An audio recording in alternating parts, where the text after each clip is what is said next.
This week in the Missouri Senate, we review progress made in both the extra and the annual veto session. Welcome to the Senate Appropriations hearing. The week began with the Missouri Senate Appropriations Committee hearing the bulk of the measures introduced for the first extra session of the second regular session of the 101st General Assembly. This has been a bit of a... Senator Lincoln Hough of Springfield sponsors Senate Bill 3, which he says now contains elements of Senate Bill 5.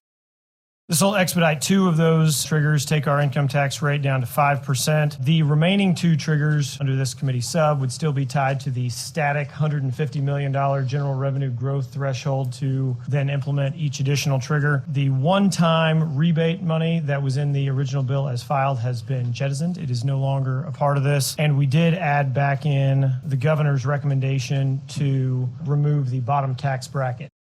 During the hearing, Senator Barbara Ann Washington of Kansas City said she is not convinced lower taxes will add to Missouri's population.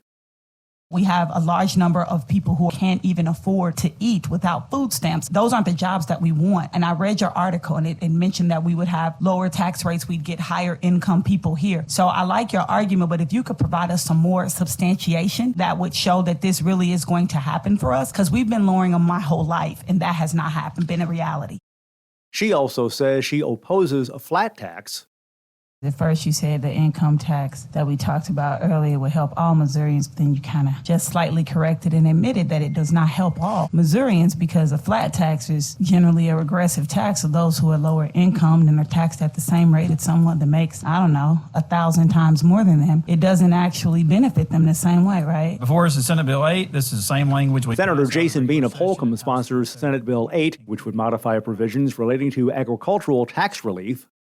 Those would be the meat processing facilities tax credit, ethanol tax credit, biodiesel retail sales tax credit, biodiesel production tax credit, urban farms tax credit, rolling stock tax credit, farm machinery sales tax exemption, agriculture production tax credits, specialty ag crops, and Family Farms Act. In this version, we did not include wood energy tax credits, but that will be included in a Senate substitute, and all of these credits have a 6-year sunset. Thank you, Mr. President. Missouri senators then perfected both Senate Bills 3 and 5 and Senate Bill 8 on Tuesday. On Wednesday, By your vote of 24 aye and 4 no. Missouri senators sent both Senate Bills 3 and 5 and Senate Bill 8 to the Missouri House of Representatives for its consideration. Both of these proposals contain an emergency clause, which means they will become law upon the governor's signature. Veto session. In addition, Session of the 101st General Assembly will stand. Missouri senators closed out the annual veto session on Wednesday with no actions taken on any vetoed legislation. And remember, you can follow these and other issues facing the Missouri Senate by visiting our website, senate.mo.gov.